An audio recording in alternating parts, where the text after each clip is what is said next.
بسم الله الرحمن الرحيم.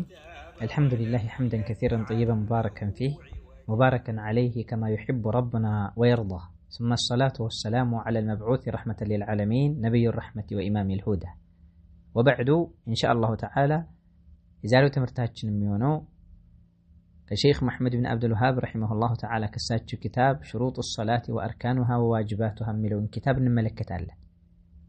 ሼኹ ረሂመሁላሁ ተዓላ የኪታባቸውን ስያሜ የሰየሙት شروط الصلاة وأركانها وواجباتها የሶላት መስፈርቶች ማዕዘናቶችና ዋጅባቶችን የሚጠቁም የሆነ ኪታብ ብለው ስያሜውን በዚህ ደምድመው شروط الصلاة وأركانها وواجباتها የሚል ርዕስ ሰጥተው አስቀምጠውልናል። ይህ ኪታብ የዐቂዳን ኪታብ መካከል የሚገኝ የሆነ ርዕስ ነው። ዐቂዳ ኪታቦች መካከል شروط الصلاة وأركانها وواجباتها የሚለውን ነገር ማግኘታችን በራሱ የሚጠቁመው ነገር አለ። እሱ ምንድነው? የሶላት ጉዳይ እጅግ በጣም አሳሳቢና አስፈላጊ ነገር እንደሆነ እንረዳለን። ሙአሊፉ ረሂመሁላሁ ተዓላ هو شيخ الإسلام إمام محمد بن عبد الوهاب ابن سليمان ابن علي التميمي رحمه الله تعالى ይባላሉ። ሙሉ ስማቸው ይሄ ነው። محمد ابن عبد الوهاب ابن سليمان ابن علي التميمي رحمه الله شيخ الإسلام في عصره በዘመናቸው የእስላም ሊቃውንትና شيخ الإسلام ለመባል የበቁ ምጡቅ የሆነ ስብዕናና በቂ የሆነ እጅግ በጣም ግዙፍ የሆነ ዕውቀት ያላቸው ሼክ ናቸው። ومجدد عصره በዘመናቸው ሙጀዲዱ ዲን ለመባል የበቁ አንበሳ የሆኑ ዓሊም ናቸው። معلم الإسلام في نصف الثاني من قرن الثاني عشر في هذه الجزيرة العربية بجزيرة العرب ساتشو بنبروبت زمن يكفل زمنه مجدد الدين لمبال يبقوا عن قفه هون علم ناتشو يه شيخ يازقاجوت كتابنا مالتنا شروط الصلاة وأركانها وواجباتها ملو كتاب. مرحبا.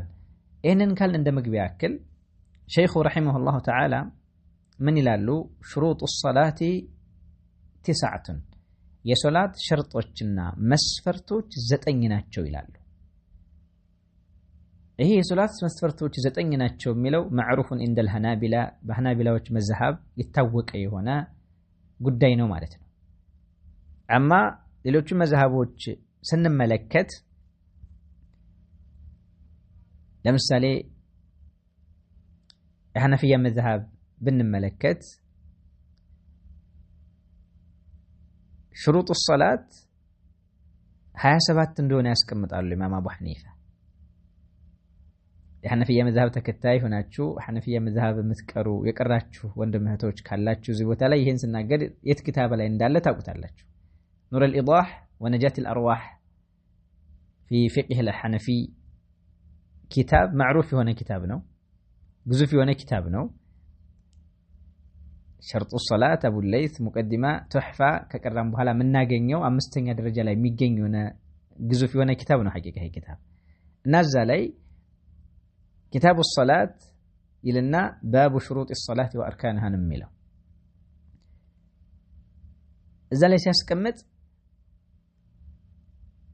شرط بلو مالت ما لا بد منه لصحة الصلاة الصلاة لمبقاتو كروتي للو مره مالتنو بلو أسكمتها لا بد لصحة الصلاة من 27 شيئا صلاتاችን በቂና ትክክለኛ ንጹህ የሆነ ሶላት ለንሰግድ ዘንድ እነዚህ 27 የሆኑ መስፈርቶች መቀመጥ አለባቸው ይልና ለምሳሌ ያክል ወደዚህኛው ኪታብ ከመግባታችን በፊት አንዳንዴ በይነል መዛሂብ ያለውንም ነገር ማየታችን ዕውቀታችንን እንዲሰፋና ሁኔታዎችን ሰፋ አድርገን እንድንመለከት ያደርገናልና ነው። ባረከላሁ ፊኩም። የመጀመሪያው عند الحنفية የመጀመሪያው ሸርጥ الطهارة من الحدث كوضفج مصداتنا ሁለተኛው وطهارة الجسد ሰውነትን ማጽራት ከጅናባ መሰል ከሆኑ ነገሮች ማጽዳት ከኒፋስ ከሐይድ መሰል ነገር ማለት ነው። والثوب ልብስ ንጹህ ማድረግ። አራተኛው ሸርጥ والمكان من نجس غير معفو عنه معفو የሆነ ነጃሳ አለ عند الحنفية እና ከዛ ማዕፉ ከሆነ ውጭ ያለው ነጃሳ ማጽዳት። አምስተኛው ሰትሩል ዐውራ አውረትን መሰተር። ስድስተኛው ኢስቲቅባሉል ቂብላ ወደ ቂብላ መቅጣጨት። ሰባተኛው ወቅትን መጠበቅ። ስምንተኛው ወኢዕቲቃዱ ዱኹል ኢለ ሶላት ወደ ሶላት መግባታችንን ማሰብ ኢዕቲቃድ ማድረግ። ዘጠነኛው ንያ ሸርጥ ነው። አስረኛው ተክቢረቱል ኢሕራም عند الحنفية شرط ነው ማለት ነው። እና እነዚህን ያስቀምጣሉ። ለምሳሌ ያክል ሁሉንም ባልዘረዘርም ለጥቆማ ያክል ማለት ነው። ኢዘን ሼኹ የሄዱበት ሽሩጥ الصلاة 9 ያሉበት በሐነፊያ መዝሐብ ነው። كثير من العلماء من علماء الحديث ይሄን ነገር ነው የሚደግፉትና የሚወዱት ማለት ነው። ዋጅሁም ግልጽ የሚሆነው ነገር ይሄ ነው። ባረከላሁ ፊኩም። ይሄን ካሉ በኋላ ሸርጥ ማለት ምን ማለት ነው የሚለውን ነገር እንመልከት። ባረከላሁ ፊኩም። ሸርጥ ማለት لا يلزم من وجوده الوجود ولكن يلزم من عدمه العدم። ዑለሞች እንደሚናገሩት ሸርጥ ብሎ ማለት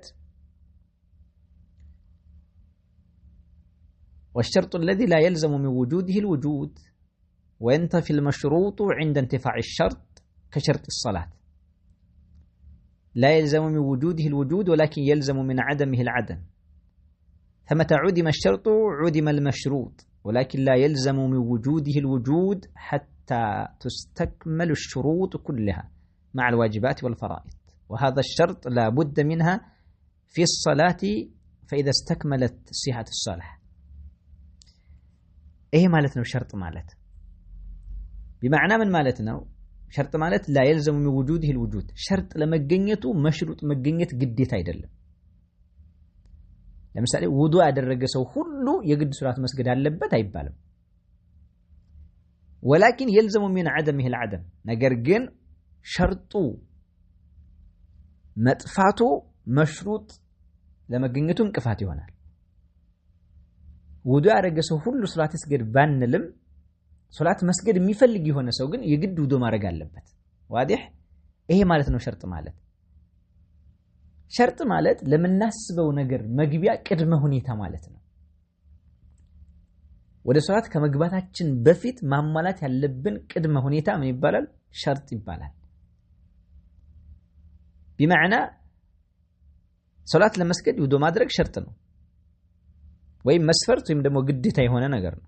ምክንያቱም ያለ ውዱእ ሶላት አይበቃም። ነገር ግን ውዱእ ያደረገ ሰው አገኘን ማለት የግድ ሶላት መስገድ ያለበት ማለት አይደለም። ዋዲህ ነገሩ ግልጽ ይሆንላችሁ ይመስለኛል። እና ይሄ ማለት ነው ሸርጥ ማለት። ኢዘን ይሄን ያክል ካልን شروط الصلاة من أولها إلى آخرها ያንዳንዱ ከመጀመሪያው እስከ መጨረሻው ድረስ ሼኹ ረሂመሁላህ ተዓላ በሚገርምና በሚደንቅ መልኩ አብራርተውታል። የሶላት ሸርጦች 9 ናቸው ካሉ በኋላ የመጀመሪያው አልኢስላም ሰውየው አማኝ መሆኑ እስልምናን ጽንሰ ሐሳብ ተረድቶ በእስልምና ጥላ ስር አምኖ የገባ መሆን አለበት። ሁለተኛው ዓቂል መሆን አለበት። ዓቂል ንጹህ አእምሮ ባለቤት። ሶስተኛው ተምይዝ መለየት አለበት። ጥሩና መጥፎውን ጎጅና ጠቃሚውን የሚለየ የሆነ በሰላ አእምሮ የተሸከመ ሰው መሆን መቻል አለበት። ከምን አንፃር እንደሆነ ወደፊት ግልጽ እናደርገዋለን። ወረፉል ሐደስ ውዱእ ፍችን ማንሳት አለበት። ውዱእ የፈታ ሰው ከሆነ ውዱእ ፍች መወገድ አለበት። ወኢዛለቱ ነጃሳ መወገድ አለበት። ወሰትሩል ዐውራ አውረት መስተተርና መሸፈን። ወድኹሉል ወቅት ወቅት መግባት። ወእስቲቅባሉል ቂብላ ቂብላን መቅጣጨትና ወንየቱ ንያ እነዚህ ሸርጥ ናቸው። ባረከላሁ ፊኩም። እነዚህ አሁን የዘረዘርናቸው እያንዳንዱ ነገራቶች ሽሩጥ ሶላት ከሚባለው ነገር ውስጥ ዋና ዋናዎቹና መሟላት ያለባቸው መርሆች እነዚህ ናቸው። አወሉሃ አልኢስላሙ ሚን አወሊሂ ለአኺሪህ ሰውየው ከገባበት ጀምሮ እስከ ዕለተ ሞቱ ድረስ የእምነት ካባ ውስጥ በእስልምና ጥላ ስር መሆን መቻል አለበት። ምክንያቱም መሀከል ላይ ስትራክ ካደረገ ሁሉም ነገር ተበላሸ ማለት ነው። لابد أن يكون حين دخوله في الصلاة أن يخرج منها مسلما صلاة كجبابة جمروس كم يجرس درس بس لمنا بأمنة لاسر يتمالى سو مهم مجال علبت كذا ولا يملس مالت عدلم كذا ولا كسلمنا يوطا مالت عدلم ነገር ግን ሶላት ለመስገድ መርሁ ይሄ ነው በእስልምና ጥላ ስር በእምነት ጥላ ስር በተውሂድ ጥላ ስር የሆነ ሰው መሆን መቻል አለበት መርሁ ሶላት የሚባለው ስያሜ የሚመጣው ለአማኞች ብቻ የተለየ የሆነ የዒባዳ ዘርፍ ስለሆነ ማለት ነው ባረከላሁ ፊኩም فإن صلى وهو كافر فصلاته غير صحيحة ከመጀመሪያው እስከ መጨረሻው ድረስ አማኝ መሆን አለበት ሶላቱ ተቀባይነት ይኖረው ዘንድ የተባለበት ዋናው ነገር ሰውየው ካፊር ሆኖ ሙስሊሞች ሲሰግዱ አይቶ ተማርኮ ደስ ብሎት አብሮ ቢሰግድ فصلاته غير صحيح ሶላቱ ትክክለኛ ሶላት አይደለም ምክንያቱም አማኝ መሆን አልተገኘም ሸርጡ ተበላሽቷል ሌላውን ነገር ቢያሟላ እንኳን ውዱ ቢያደርግ ወደ ቂብላ ቢቅጣጭ ያለውን ነገር ሙሉ ቢያሟላ ሙስሊም ካልሆነ በክህደት ዓለም አረንቋ ላይ እንዳለ ከሆነ ሶላት የሰገደው ሶላቱ ተቀባይነት የለውም ለምን ለዚህ መስፈርቱ ምንድነው አላህ Subhanahu Wa Ta'ala ሲናገር ምን አለ ما كان للمشركين أن يعمروا مساجد الله شاهدين على أنفسهم بالكفر أولئك حبطت أعمالهم وفي النار هم خالدون ما كان للمشركين لنزال مشركوች የላቸውም መጣፈንታ أن يعمروا مساجد الله يا الله سبحانه وتعالى مسجد ሊገነቡ አይገባቸውም ምን ሆነው شاهدين على أنفسهم بالكفر በነፍሳቸው ላይ በክህደት የፈጸሙ የክህደት ባለቤት መሆናቸውን ያንጸባረቁ ያለ የአላህን ቤት ሊገነቡ አይገባቸውም ለምን أولئك حبطت أعمالهم وفي النار هم خالدون أولئك እነዚህ ሰዎች حبطت أعمالهم ስራቸው የተወገደ ነው የተበላሸ ነው ምንም ጥቅም የሌለው የሆነ ስራ ነው የሚሰሩት አላህ ዘንድ አይቀበላቸውም ስራቸው ውድቅ ተደርጓል በል እንደውም ውድቅ መደረግ ብቻ ሳይሆን وفي النار هم خالدون ጀሃነም ውስጥ ዘውታሪ የሆኑ ሰዎች ናቸው ስለዚህ እነዚህ ሰዎች ሶላት ቢሰግዱ ምንም አይነት ተቀባይነት የላቸው መርሁ መጀመሪያ አማኝ መሆን መስፈርት ስለሆነ ሌላ ቦታ ላይ አላህ Subhanahu Wa Ta'ala ሲናገር ولو اشركوا لحبط عنهم ما كانوا يعملون ቢያጋሩ ኑሮ የሽርክ ባለቤት ቢሆኑ ኑሮ لحبط عنهم ከነሱ ውድቅ እናደርገው ነበር ما كانوا يعملون ለነብያቶች ነው የተባለው የሰሩት ሲሰሩት የነበረውን ያንዳንዱን ነገር ዶሚኔት እናደርገው ነበር ይላል አላህ Subhanahu Wa Ta'ala ስለዚህ አማኝ መሆን ለያንዳንዱ የአምልኮ ዘርፋችን መርህ ነው የተውሂድ ባለቤት መሆን የመጀመሪያውና የመጀመሪያው ድርድር የሌለው የሆነ መስፈርት ነው ማለት ነው ባረከላሁ ፊኩም ሌላ ቦታ ላይ አላህ Subhanahu Wa Ta'ala ሲናገር ምን ይላል ومن يكفر بالإيمان فقد حبط عمله በእምነት በተውሂድ ጽንሰ ሐሳብ በአላህ Subhanahu Wa Ta'ala በማመን የካዲ የሆነ ሰው فقد حبط عمله ስራው ተቀባይነት የለውም ውድቅ ነው ይላል አላህ Subhanahu Wa Ta'ala ሱረቱል ማኢዳ ላይ ሌላም ቦታ ላይ አምላካችን አላህ Subhanahu Wa Ta'ala ሲናገር وقدمنا الى ما عملوا من عمل فجعلناه هباء منثورا ይላል وقدمنا እናያለንኛ الى ما عملوا ወደሚሰሩ ስራ እናያለን من عمل ከስራ በስተኩል የሰሩትን ያንዳንዱን ነገር እንመለከታለን ነዛኔ ከሃዲያኖች ማለት ነው فجعلناه هباء منثورا የእምነት ባለቤት በተውሂድ ባለቤት የእስልምና ባለቤት ካልሆኑ ግን ያን የሰሩትን ስራ ተመልክተን هباء منثورا የተበተነ ትቢያ ነው የምናደርገው ይላል አላህ Subhanahu Wa Ta'ala ስለዚህ فكل انسان يحكم بكفره በክህደት የተፈረደበት ክህደት የተረጋገጠበት ማንኛውም ሰው فصلاته غير صحيح ሶላቱ ትክክለኛ የሆነ ሶላት አይደለም فلو صلى قبل الدخول في الإسلام اسلمنا كمغباتو بفيت سويو بيسجد لم تصح حتى يدخل في الإسلام صلاته أي بقالتم ወደ እስልምና እስከሚገባ ድረስ ለምሳሌ አንድ ሰው ዙሁር ወቅት ላይ ለሰልም ነው ብሎ ኢዕቲቃድ አስቦ ሙስሊሞች ጋር አብሮ ቢሰግድ ከመስለሙ በፊት ነው ልብ በሉ ከመስለሙ በፊት ደስ ያሉት ሙስሊሞች ጋር ቢሰግድና ሶላቱን ከጨረሰ በኋላ እዛው ሸሃዳ ቢሰጥና እስልምና ውስጥ ቢገባ ያን ሶላት መመለስ ነው ያለበት አልሰግድም ሸርጡ አልተገኘማ መርሁ አልተገኘም ማለት ነው ዋዲህ ስለዚህ የመጀመሪያው ሸርጥ ኢስላም ማለት የእምነት ጥላ ስር መሆን የግድ አስፈላጊና ግዴታ የሆነ አማራጭ የሌለው ነገር ነው ኢስላም ስንል ተቃራኒውን ነገር ነው እየተቃወመን ያለነው ወዲድሁል ኩፍር ተቃራኒው ኩፍር ነውና ከክህደት የጸዳ ሰው መሆን መቻል አለበት ወልካፊሩ عمله مردود ለምን ከሃዲ የሆነ ሰው ስራው ተቀባይነት የለውም። ولا تقبل الصلاة إلا من مسلم صلاة ተቀባይነት የሚኖረው ከሙስሊምና ከሙስሊም ብቻ ነው። ለዛም ነው አላሁ ሱብሓነሁ ወተዓላ ومن يبتغي غير الإسلام دينا فلن يقبل منه وهو في الآخرة من الخاسرين ومن يبتغي يكجل يفلقي هنا سو غير الإسلام كسلمنا وجه يالن أمنت دينا أمنت أدرقو يازي هنا سو فلن يقبل منه كسو منم أين تكبر تكبينت اللوم وهو في الآخرة من الخاسرين السم كآخرة بآخرة نجب بآخرة የከሳሪዎች የወራዶችን ካባና የወራዶችን የከሳሪዎችን ጽዋ ይጎነጫል ይላል አላሁ ሱብሓነሁ ወተዓላ። والكافر عمله مردود كافر የሆነ ሰው ስራው ተቀባይነት የለው። ولو عامل أي عمل የፈለገውን ስራ ቢሰራ ካፊር ተቀባይነት ስራው ተቀባይነት የለው።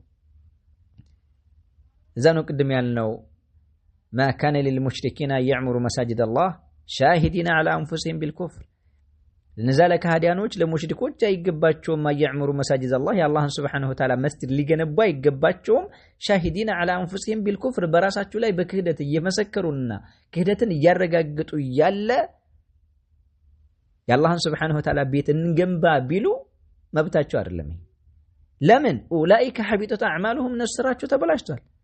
ወፊ ናሪሁም ኻሊዱን ጀሃነም ውስጥ እነሱ ዘውታሪዎች ናቸው ይላል። የጀሃነም ሰዎች የጀነት ሰዎችን ስራ ቢሰሩ እንዴት ነው የሚሳካው? አይሆንም፣ መስፈርቱ አይደለም ይሄ እነሱን አያካትትም እያለ ነው። መስጂድ መገንባት የሚፈልጉ ከሆነና በእስልምና ጥላ ስር የሚጠለሉ መሆን ከፈለጉ እስልምናን መርህና መጀመሪያ ሸሃደቱ አላ ኢላሃ ኢላላህ ወአሽሀዱ አነ ሙሐመድ ረሱሉላህ የሚለውን መርህ ይሄን የሐቅ ራየተል ሐቅን ከፍ አድርገው አምነው ይዘውበት ነው መፈጸም የሚችሉት ማለት ነው። እንዳልነው ወቀዲምና إلى ما عملوا من عمل فجعلناه حباء منثورا ብሏል አላሁ ሱብሓነሁ ወተዓላ። ወደ ስራቸው እንመለከታለን። ከዛም የሰሩትን ስራ ዶሚኔት የተበተነ ትቢያ እናደርገዋለን ይላል አላሁ ሱብሓነሁ ወተዓላ። ሁለተኛው ሸርጥ ምንድነው? እሱ አልዓቅል የዓቅል ባለቤት ሰውየው የሙሉ ጤና ባለቤት አእምሮው ብሩህ የሆነና አእምሮው ንጹህ የሆነ ሰው መሆን መቻል አለበት። ከምን የጸዳ ማለት ነው? ወዲዱል ጁኑን ከእብደት የራቀ እብድ የሆነ ሰው መርፉዕ ቀለም ነው። ምንም አይነት ቢሰራ አይያዝበትም፣ አይጻፍበትም በእብደቱ ሰዓት የሚሰራው ስራ። والمجنون مرفوع عنه القلم حتى يفيق እብድ የሆነ ሰው መርፉዕ ቀለም ነው እስከሚድን ድረስ ምንም ነገር አይጻፍበትም ማለት ነው። ባረከላሁ ፊኩም። ለዚህ መረጃው ምንድነው? ረሱሉ አለይሂ ሰላቱ ወሰላም ምን ብለዋል? رفع القلم عن 3 ከሶስት ነገሮች ላይ ቀለሙ ከመጻፍ ታግዷል። رفع القلم ቀለም ተነስቷል عن 3 ከሶስት ነገሮች ከነማን? ያንዳንዱ ስራችን ይመዘገብ የለ ከነዚህ ሶስት ሰዎች ግን አይመዘገብም። ከነማን?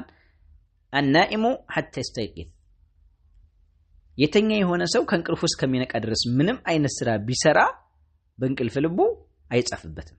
ዋዲህ والمجنون حتى يفيق ያበደ የሆነ ሰው እስከሚድን ድረስ ምንም አይነት ስራ ቢሰራ አይጻፍበትም። والصغير حتى يبلغ صغير ህፃን የሆነ ሰው ብሉግ እስከሚደርስ ድረስ የሚሰራው ስራ አይጻፍበትም ማለት ነው። ባረከላሁ ፊኩም። ሶስተኛው ሸርጥ የሶላት ሸርጥ ምንድነው? እሱ አተሚዝ